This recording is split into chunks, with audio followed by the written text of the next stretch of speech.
I feel like we may see 3 maps here, but I think Kings will be the ones to prevail going 2-1. Okay, interesting. I'm personally, I'm going to say 2-0 in favour of Kings. That's just what my gut feeling tells me, but I think we might end up seeing at least one of these 2 maps come down to the nitty-gritty of things. But here we go, 4 versus 4 still. They are going to isolate that one terrorist on the right-hand side, and I just realised I'm casting a knife around. But there we go. Mistake right there, KiNgZ. Never cast knife rounds. Unless, of course, you're doing it in a Russian accent, then it's all good. Then it's all good, you're right. But anyways, we need the name swapped round. So, guys, if you're watching, bear that in mind. The names are the wrong way round. It is, in fact, Kings on the CT side and Lime Goblins who are on the terrorist side. But here we go, the all-important pistol hoss. Let's see who's going to win it. And look at this, 4 players from the Kings lineup making their way towards A. Yeah, they are, and Victor, he's going to peek rounds, gets the headshot onto Lumji, and this was one of the weaknesses that Kings had.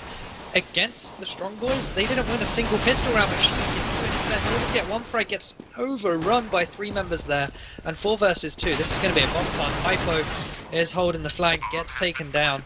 3 on 2 now. Yeah, Craig just holding things to the left of Pulse. Pulse knows he's there, sees the bullets flying in, but they've got to be careful because there is a terrorist in the corner where Andrew was stood, and there was a terrorist at Truck as well. But it is going to be 1-0 in favour of the Lime Goblins. A good start for them, Hoss. But then again, we know that the Lime Goblins, that Kings... Here we go. We know that Kings lost both their pistol rounds up against the strong men, yet still won comfortably 16-8, I believe it was. 16-5. Well, okay, there you go. Need I say more? Yeah, so need say more. we still can't rule anything out. We still can't rule anything out. It does seem like that Kings don't exactly have. Yeah, you laugh about it. You laugh about it. Oh, it always catches me out. But yeah, Lime Goblins here going for the riskier buy. Usually you see teams just happy on the Scout, the Tech 9s, the machine guns on this one, but instead they're going all out here with the Galils and AKs. Pretty big risk. If they lose any of these, they may regret it going forward. But they're doing what the strong boys or strong guys or strong something did in the previous game. Just play passive on this T side once they won the pistol round. Going to go for the double boost up, not spot anything out. They're now going to move the bomb towards B, it seems.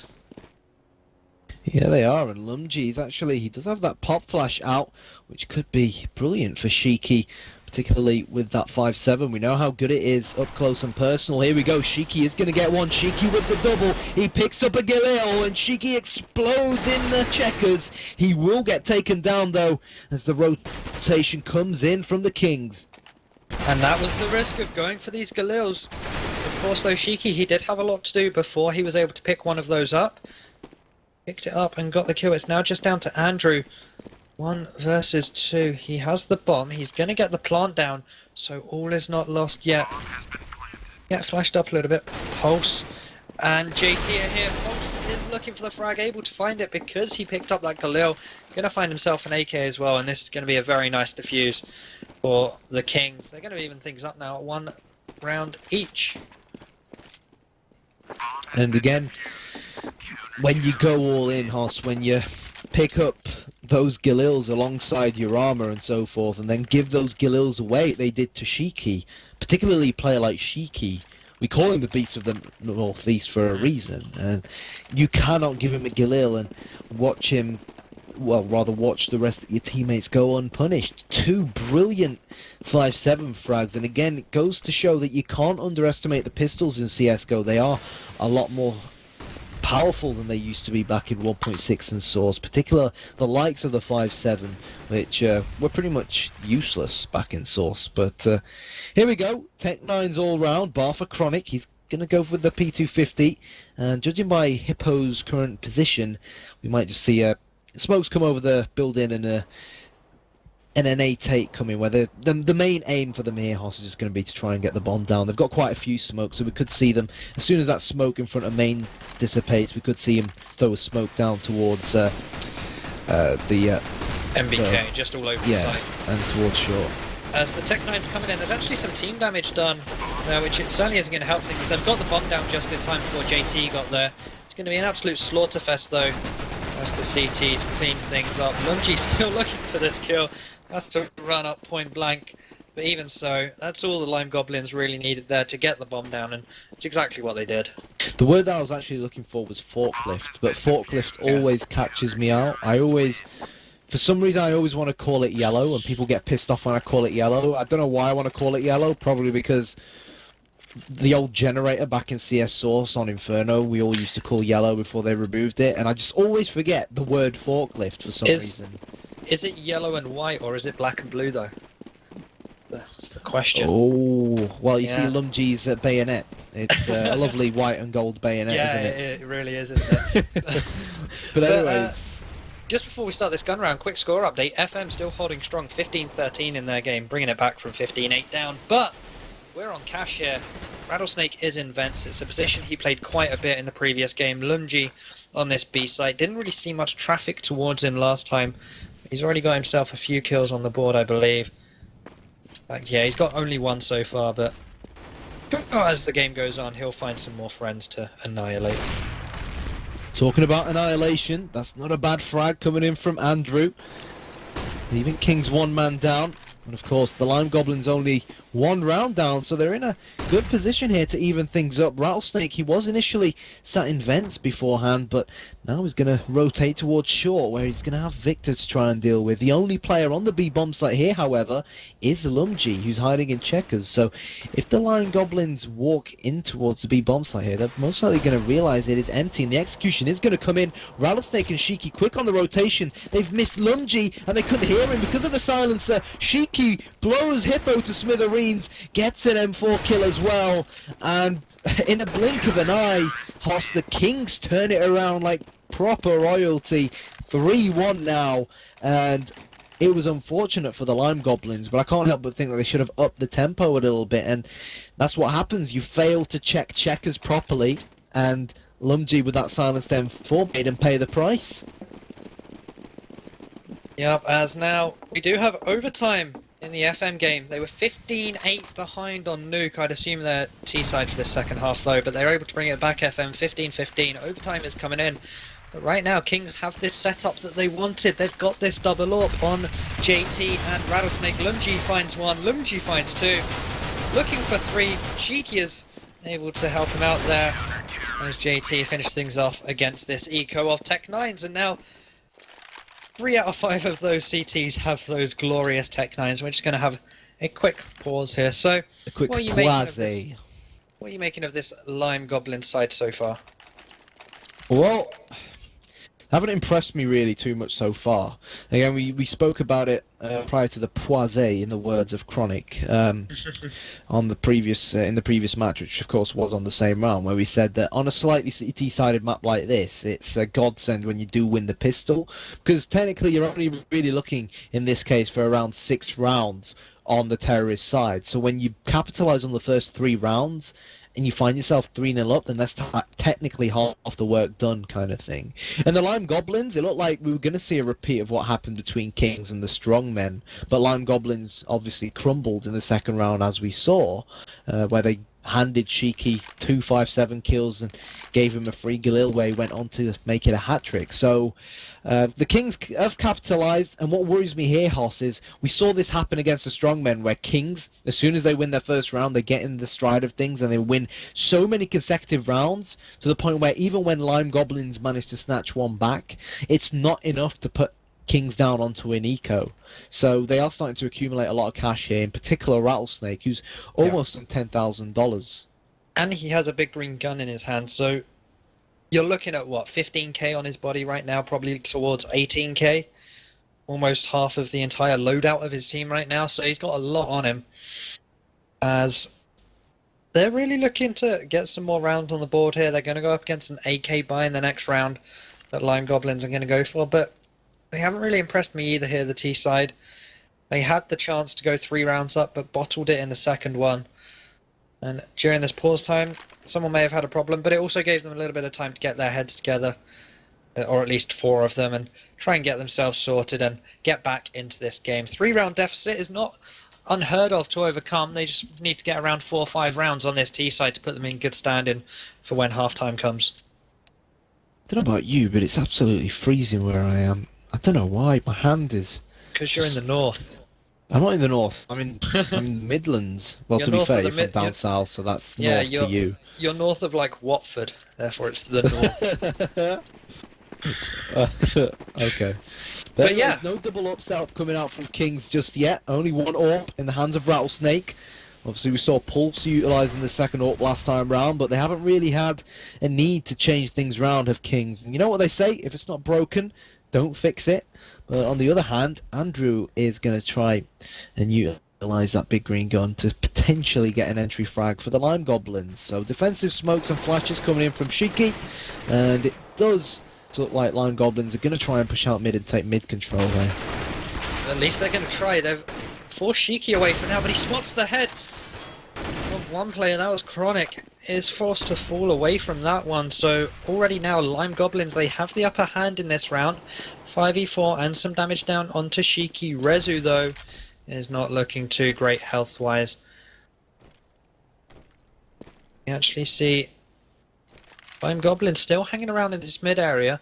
Shiki is ready and waiting for someone to push through CT. If only he was to peek, he may be able to pick off one member and not get punished too hard for it.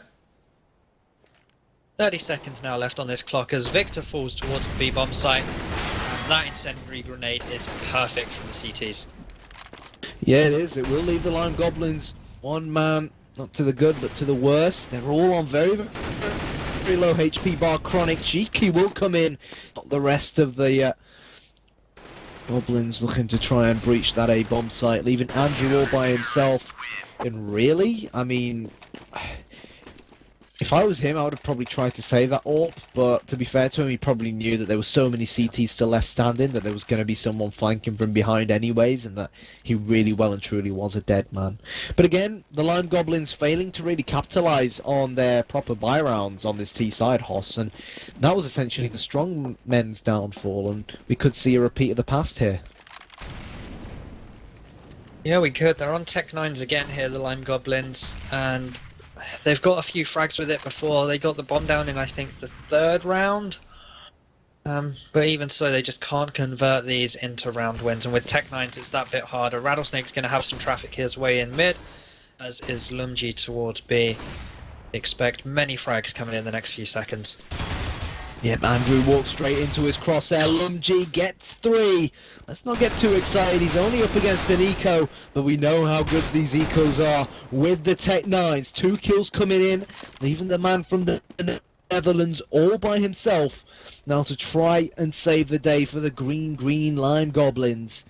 They know he was last spotted at mid as the Kings players slowly close in on his position. Pulse has spotted him. Victor's just going to wait to see if he can get that frag, and that is so unfortunate from Victor, leaving Pulse on only 11 points of health. And Pulse has realised at this point that he can't afford to lose that AWP. He can't afford to leave his teammates in a 2v1 situation, and Victor is going to go through vents here. And he's walking into a Rattlesnake.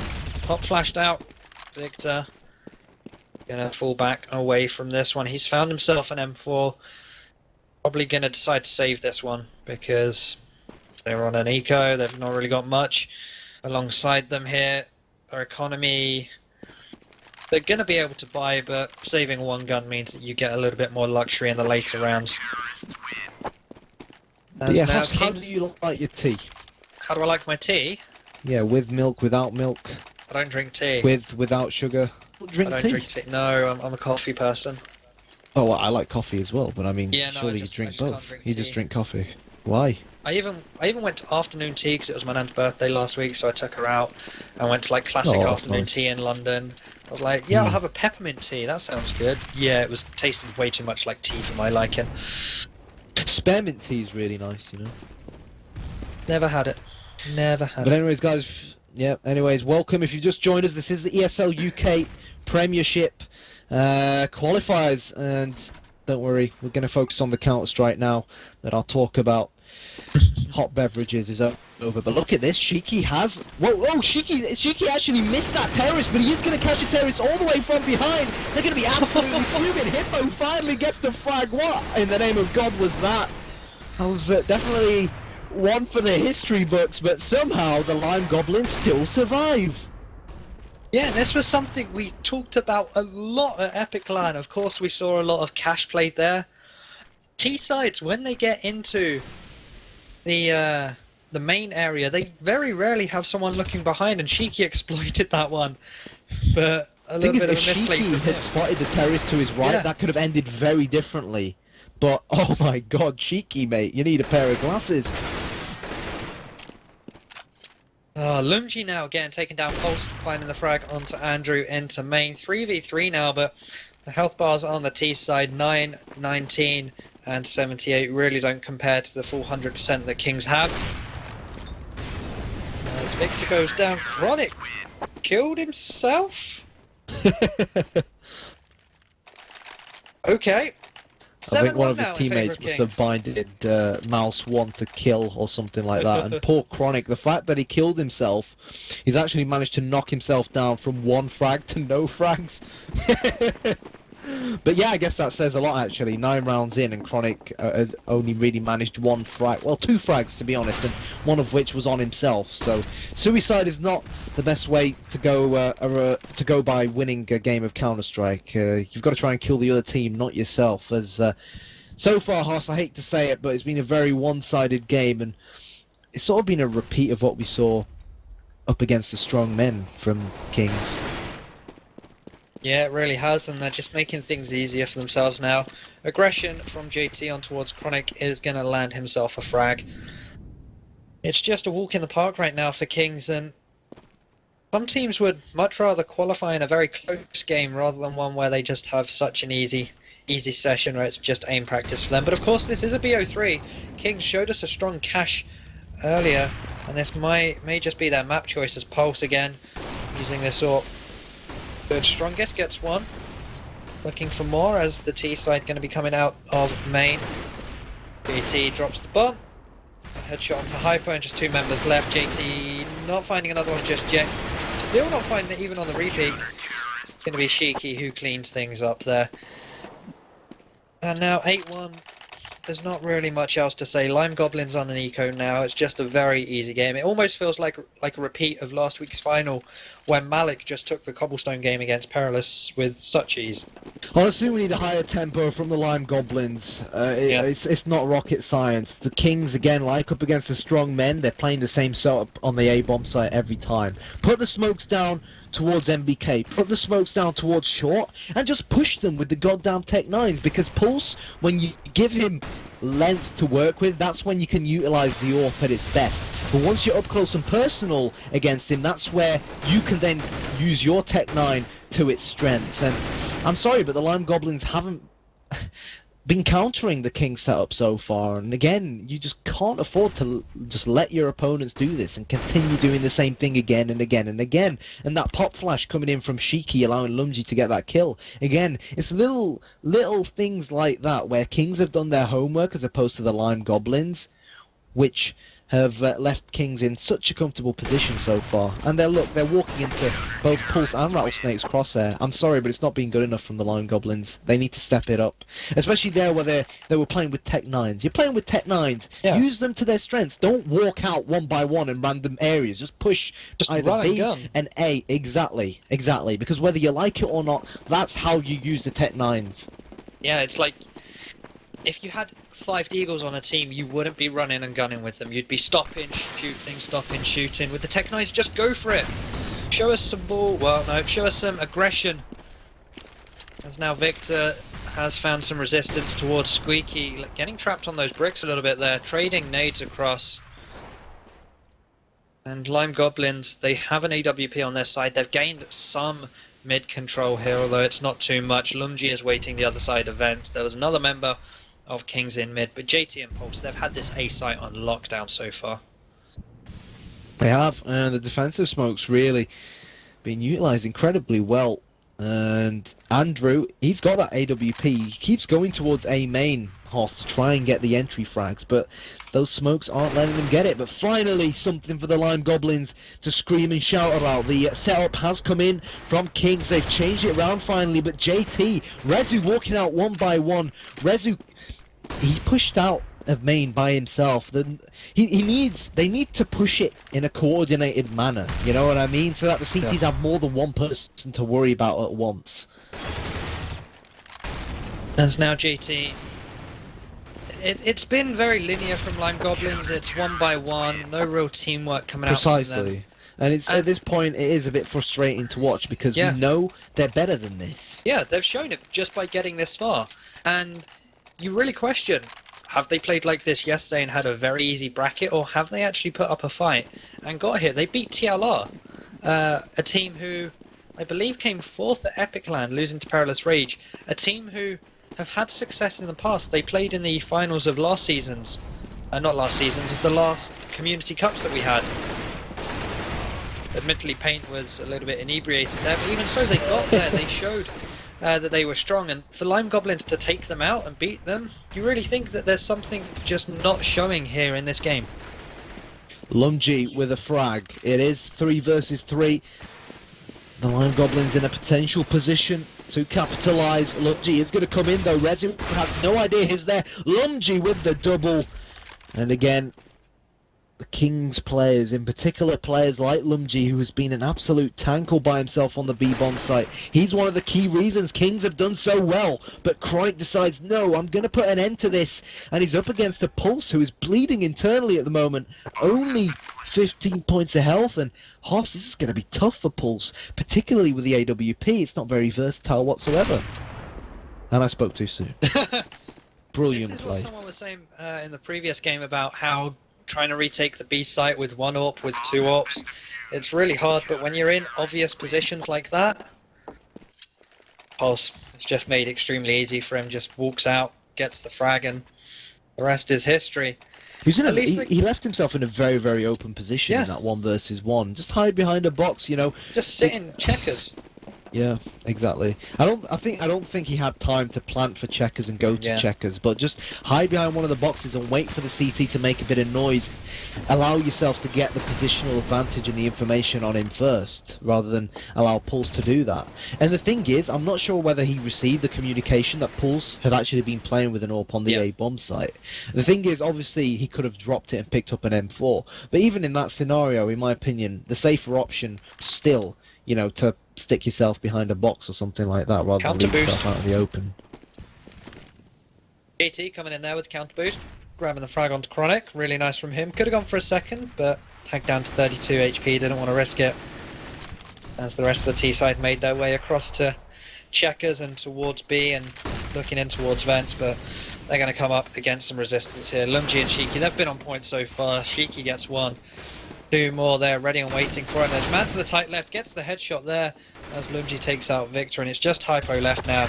Rattlesnake is there to clean him out. 12-1 now is the score. 4 rounds away from KiNgZ to bring this one home and take the lead in the series. One thing worth mentioning is that little corner towards the B-bomb site where Shiki was hiding, we've seen Lungi use it twice now, and then Shiki just used it there for the first time that we've seen, at least. And again, Lime Goblins failing to really check it, and they find themselves with the Tech 9s. And finally, it seems like they are going to try and throw their eggs all in one basket.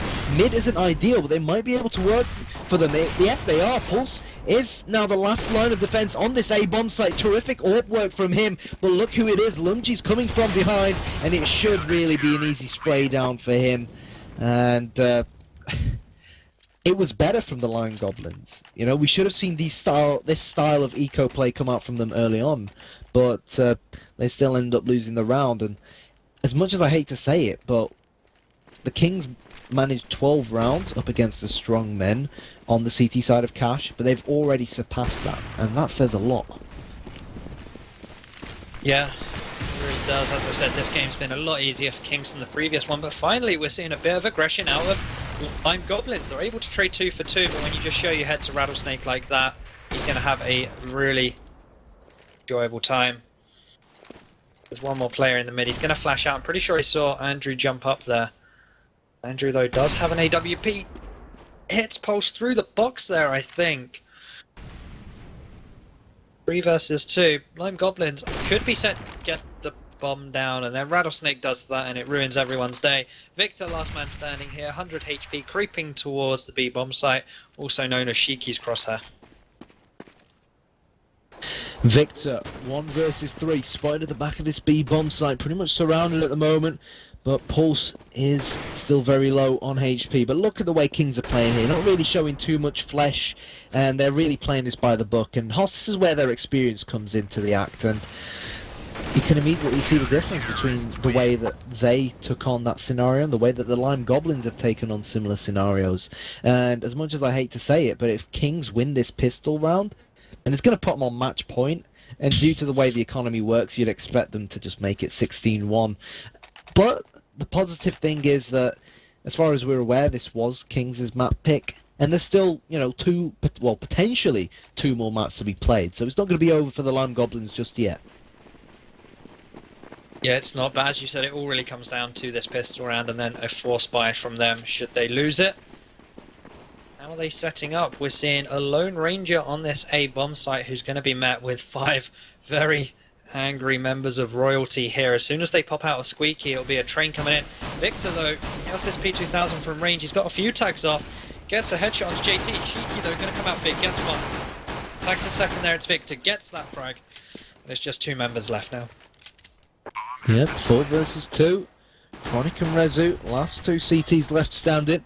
And again, not really ideal with those USPs, particularly in the position Rezu finds himself stuck in. And even though he's got a 1 frag, he's still got 3 more angry terrorists to deal with. And to no surprise, he's going to go down. Or is he? What? Oh. 2 from Rezu, looking for the 3rd. Rattlesnake, they're Knife. trying to knife each other, and there's not enough time. Would you not just go... 15-1! Very one-sided. I was going to say, would you not have just gone for the knife there just to secure yourself some cash for this round? I mean, this game is more or less over. But still, I mean, an extra bit of cash would, of course, help. And again, an update on the FM scoreline. They are in overtime, 19-18 in overtime over there on DE Nuke. So, a very close game over there. But back here, 15-1. It's the complete opposite. A ruffle stomp, some would say. 14-round deficit. Rezu has a Nova. We've seen 2 Deagles, a 5.7, and a good old CZ 75 on the side of the CTs. I think so. Aiming at head height, gets taken down by Pulse's P90 as they're going to storm into this B bomb site. G checking the vent, still has his eyes on it. Lime Goblins, they went for the A stack as a risk. Andrew gets taken down in mid. Shiki, though, gets taken down by the Deagle. It looks like this game may be over. 4 versus 2. G, frag, not onto Rezu just yet. He's down to 35 HP, but even so, this is a Himalayas to climb right now for the Lime Goblins. Yeah. Hippo coming in with the Deagle, will get 1, but 1's not going to be enough. So Rattlesnake is going to finish things off. 16-1, GG has been called.